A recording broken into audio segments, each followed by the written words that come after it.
GOC साहब भी इस ग्रीवेंस मीट जो है इसमें शामिल होना चाहते थे, लेकिन कल हमने इसी प्रकार का एक ग्रीवेंस रिड्रेसल मीट डोडा में भी किया था और आज वो यहाँ पे भी आने की इच्छुक थे, लेकिन कुछ एक कारणवश उनको वापस जाना पड़ा। तो क्योंकि मैं उनके साथ था तो फिर मेरे को रास्ते यहाँ पे वापस आके फिर मैं आप सभी के समस्त यहाँ पे मौजूद हूँ। सबसे पहले तो मैं आपको ये बता दूं कि हम आपके बहुत आभारी हैं कि आपने अपना कीमती वक्त निकाला और यहाँ पर आए। पिछले लगभग 2 साल से जिस प्रकार से हमारा इंटरैक्शन होना चाहिए था, मेल मिलाप होना चाहिए था, वो कोविड के वजह से नहीं हो पाया।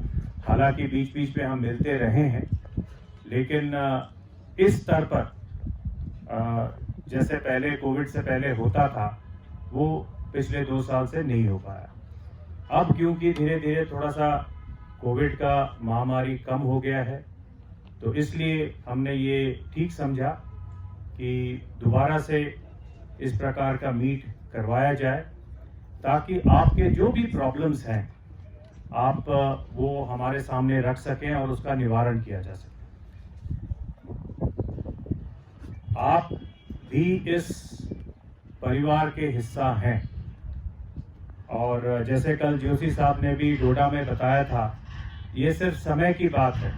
आज हम वर्दी में हैं, कल हम भी आपके समस्त बैठे हुए होंगे।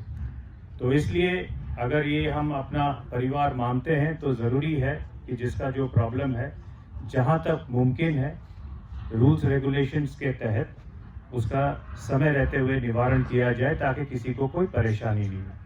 और ये इसलिए भी ज़रूरी है क्योंकि पिछले 2-2.5 साल में काफ़ी सारे नए रूल्स रेगुलेशंस आए हैं जिसके साथ आपको अवगत होना ज़रूरी है।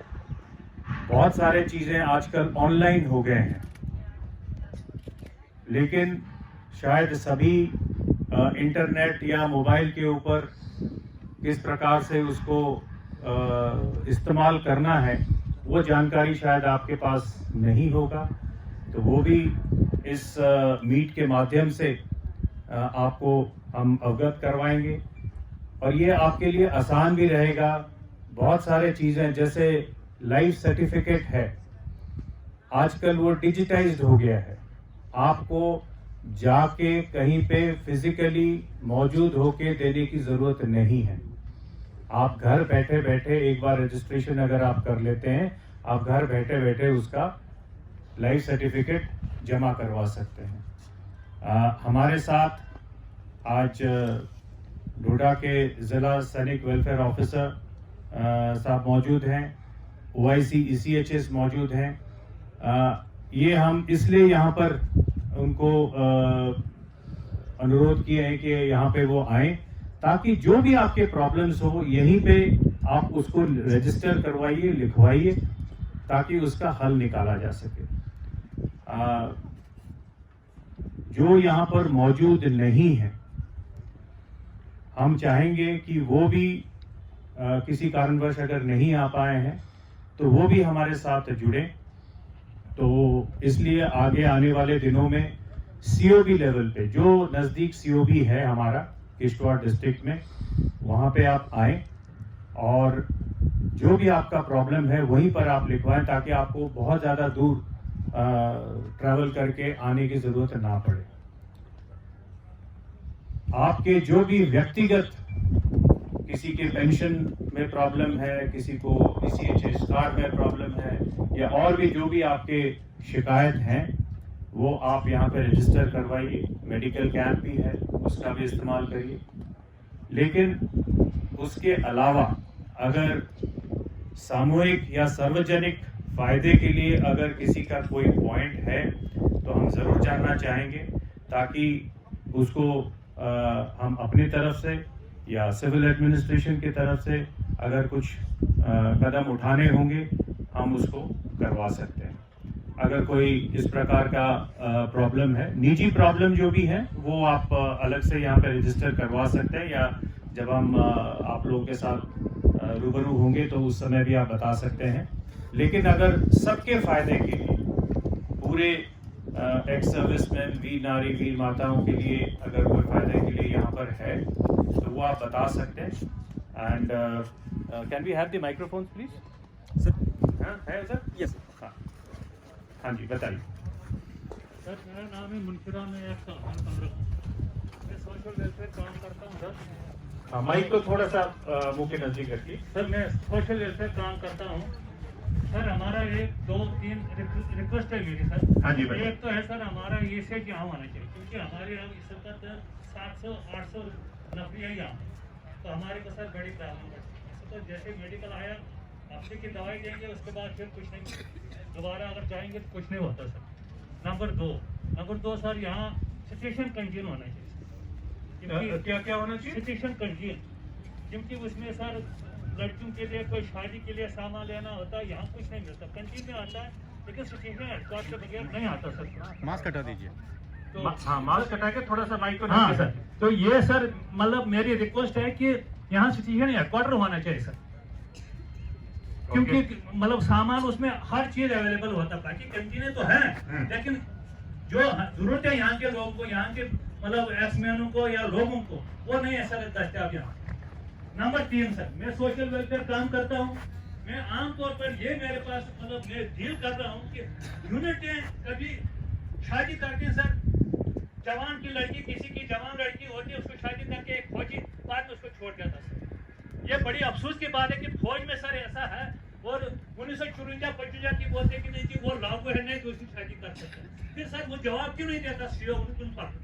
मैं नामजद करूंगा सर यहाँ पर 13 जेतलाई प्लस 17 आ रहा सर, 17 डोगरा सर। वो कोई एक्शन नहीं करता है, वहाँ का सीओ पता नहीं क्या कर रहा है। लड़कियां नौजवान है, शादी 2-4-6 महीने साल के बाद उनको छोड़ देते वो सर। ऐसा नहीं होना चाहिए, क्योंकि फौज की बदनामी सर, फौज पर ही हिंदुस्तान इस वक्त कायम है सर। ये सर मेरी रिक्वेस्ट। ओके, सबसे पहले जो आपका ECHS का पॉइंट है, Sir, do we, as per the dependency, is it authorized? Because I had also told the, is Upender here? No. OIC ECHS डोडा यहाँ पर मौजूद हैं। हाँ।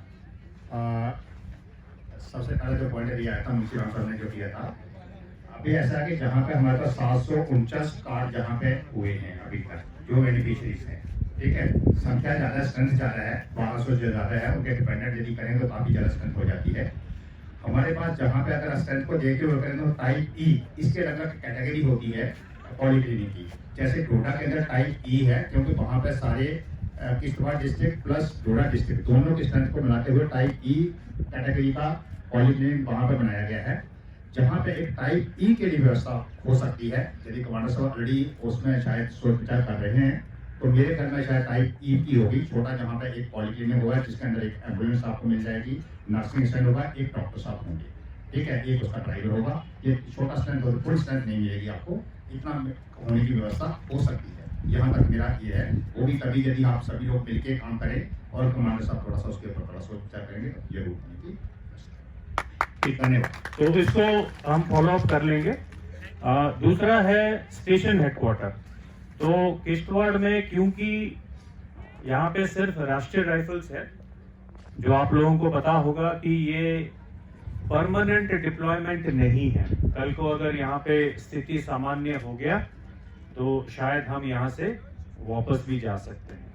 तो इसी कारणवश यहाँ पे परमानेंट स्टेशन हेडक्वार्टर नहीं है, लेकिन जो सेक्टर हेडक्वार्टर है उसके तहत एडहॉक स्टेशन हेडक्वार्टर शामिल है, जिसमें सेक्टर कमांडर, स्टेशन कमांडर हैं। तो जो भी आपका इशू है आप वहां पे बताइए। फुल फ्लेजेड जिस प्रकार का एक परमानेंट स्टेशन हेडक्वार्टर होता है उसमें एडम कमांडेंट, SSO साहब मौजूद होते हैं, वो नहीं होगा, लेकिन हम वही काम कर लेंगे। तो आप बेफिक्र रहिए, अगर आप हमारे पास आएंगे तो ऐसा नहीं होगा कि आपको मना किया जाएगा कि नहीं आप यहाँ पे मत बताइए।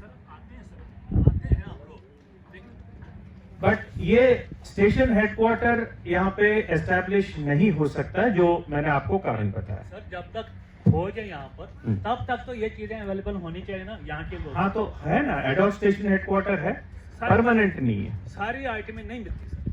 हाँ अगर किसी- अभी मैं आपको कैंटीन का आता हूँ। रही बात कैंटीन की, सबसे पहले मैं आप लोगों को बता दूं कि कैंटीन के ऊपर कोई पाबंदी नहीं है। अगर आप किसी कारणवश डोडा में हैं तो आपको पूरा छूट है कि आप डोडा के नजदीक जो भी यूनिट का कैंटीन है, अगर आपके पास CSD कार्ड है तो आप वहां पर जाके अपना सामान ले सकते हैं। उसके ऊपर कोई पाबंदी नहीं है, कोई मनाही नहीं है, आपको कोई नहीं मना कर सकता। अगर कहीं पे आपको मना किया जाता है, आप तुरंत सेक्टर हेडक्वार्टर में बताइए। डोडा और किश्तवाड़ दोनों डिस्ट्रिक्ट हमारे पास है, 5 बटालियन हमारे हैं, तो इसलिए अगर कोई मना करता है आप तुरंत आके बताइए।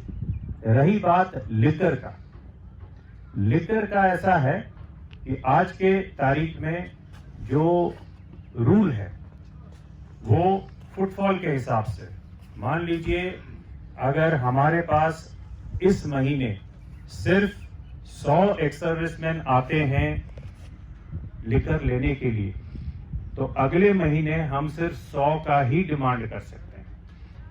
तो फुटफॉल के हिसाब से है। अगर वो कम होके किसी महीने 50 हो जाता है तो अगले महीने हम सिर्फ 50 का ही कर सकते हैं।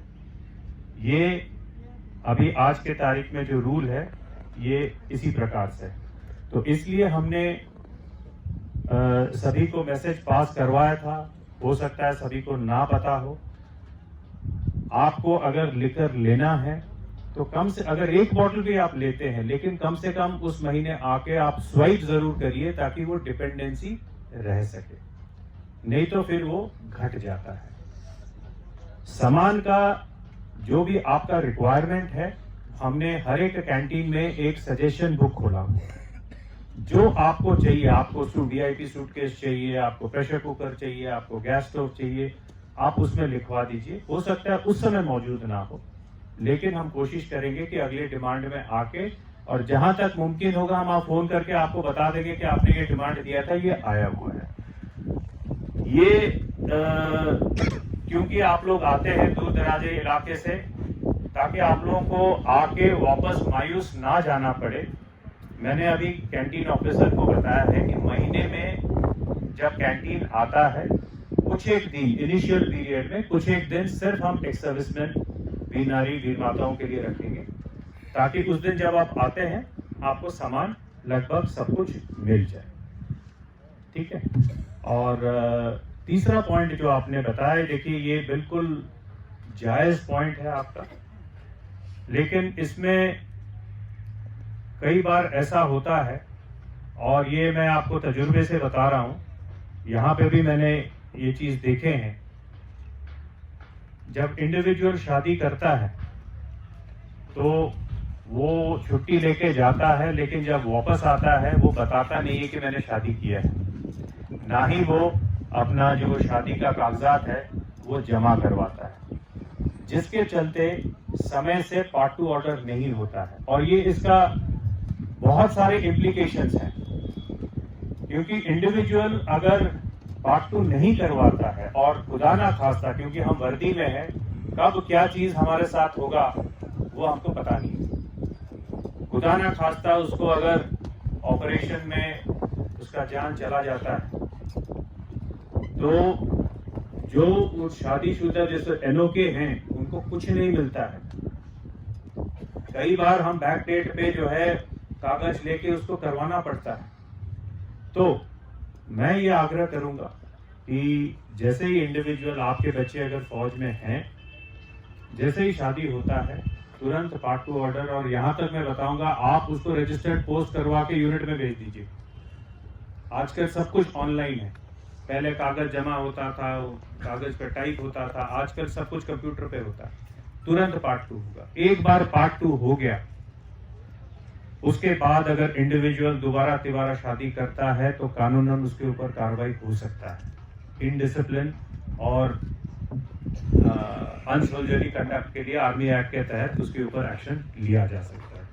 तो उसमें आपका भी हम थोड़ा सा इसमें इन्वॉल्वमेंट चाहेंगे, और ऐसा नहीं है कि कोई चीज़ को अनदेखा किया जाता है। मैं आपको आश्वासन दिलवाता हूँ कि जो वर्दी में और वर्दी का जो मान मर्यादा है उसके ऊपर कभी भी आंच आने नहीं देंगे। ये हमारा कर्तव्य भी है और एक तरह से हमने शपथ भी लिया है, तो वो नहीं होने देंगे। एक आधा चीज़ कभी अगर नज़र में आया होगा, वो पूरा आपको शायद जानकारी नहीं हो सकता है, लेकिन अगर फिर भी है, आप बताइए अगर ऐसा कोई है तो हम यहाँ से उस यूनिट के साथ केस टेकअप करेंगे।